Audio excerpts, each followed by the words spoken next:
I've got a feedback loop which is making life difficult. So I hope you can hear me anyway. And let's see if we can. Sarah, can you give me the thumbs up, or somebody, if you can give me the thumbs up just to say that you can hear me? Sure. Yes, yeah? Everything's fine. That's possible. Thank you very much. Thanks, Catalina. Bernd and I are going to take you through the rationale for this position. And what I'm going to do is just very, very briefly look at the points that the teachers made in the survey. So what you're getting is a summary from the points of the teachers in the survey. And then afterwards, Bernd will give you the expanded details. So we believe, and it's because the teachers surveyed believe, that there will be no return to the status quo ante. And therefore, we need to rethink language education. This is a very firmly anchored belief amongst the respondents of the survey. Please notice we're avoiding the use of the word the new normal. Again and again, there has been the request and the comment, and particularly through the comments, to revisit both content, which is what we deliver, and structure, which is how we deliver it. Many, many comments about the need to reprofessionalize the classroom, but redefining the classroom, this holistic learning space, which actually isn't limited to the four walls in a school. And again,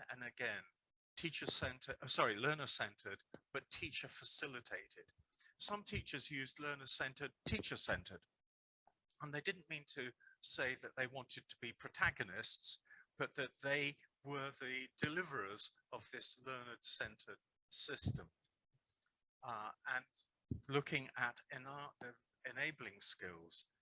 And one of the things that came up was the honeycomb support system of the little hexagonal units that you see in a honeycomb. And of course, there's no space between them. They actually fit into a unique system.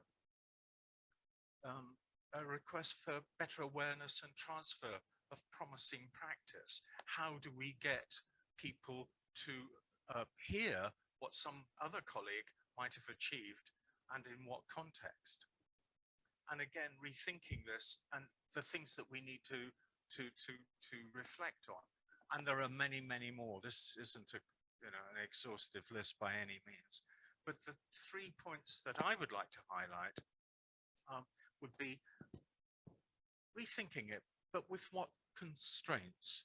And again, linking it to creativity, because constraints can very often facilitate, urge, foster creativity, but the release from those constraints can also do the same.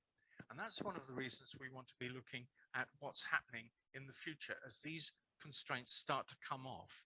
And there are many, many cultural examples. How is success to be measured or assessed? Exactly the point that Jose responded to when asked about curriculum and should there be assessment. Their other business was to do with the what ifs. Now, it's very difficult to train people for the unknown and the unpredictable, but you can throw the unpredictable and the unknown into their training.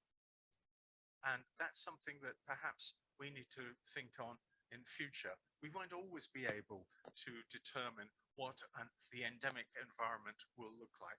The leopard spot effect, that this class is closed and online, or this school is closed, or this community, and so on, whereas the rest aren't. And these were the points that were coming up from the survey and general headers put at the top line. So I'll stop at this point and hand over to Bernd. Thank you. Okay, just very briefly to follow up on this, because I think most things are said now, and we want to sort of get participants to take a look at what we've discussed throughout the day, and maybe sort of consider what this kind of new educational literacy might be about in light of the rethinking of language education. What the survey and what presentations today has shown is that we do have evolving mindsets.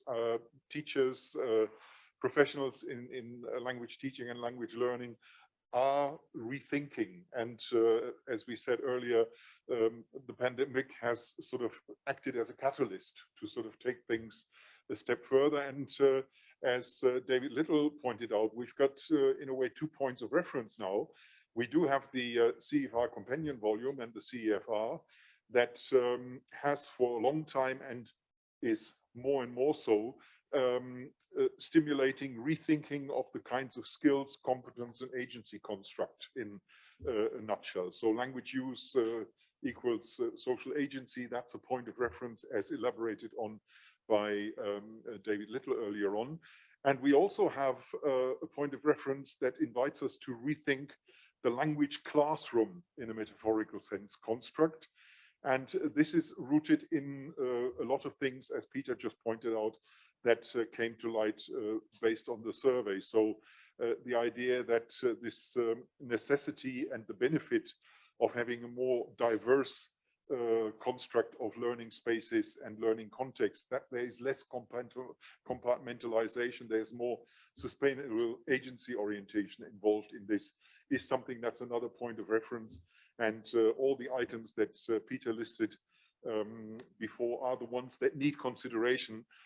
What we've done in our brochure and in the summary of our project is we've identified, as Frank also showed this morning, a number of points of reference, which in a way might be the areas or the ingredients when we think about a new kind of educational literacy, which is of course very important to keep in mind.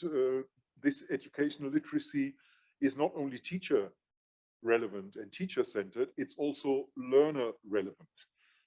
When we think about, for example, learner autonomy in the widest sense. So the educational literacy needs to be developed on the level of the teachers in order to handle this kind of construct, and at the same time, and offer this kind of construct, and at the same time on the part of the learners to be able to handle and manage and actually profit from this kind of construct.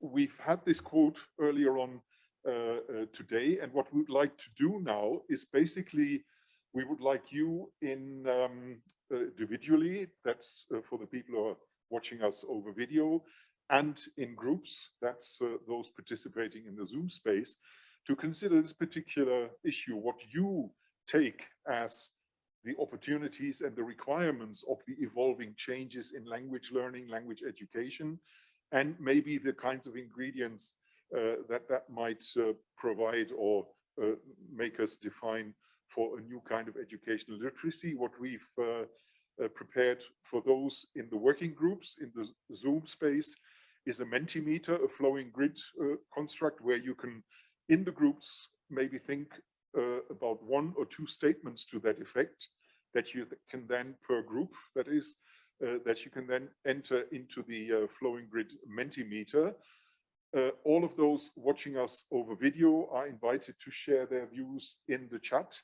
And when we wrap up this session, we shall draw on both the chat and the Mentimeter opinions, suggestions, voices mentioned, and sort of wrap that up on the basis of both the chat and the Mentimeter. So we would like now those of you in the video to start thinking and chatting, and those of you who are in the breakout sessions to consider this question and then add based on your deliberations to the Mentimeter.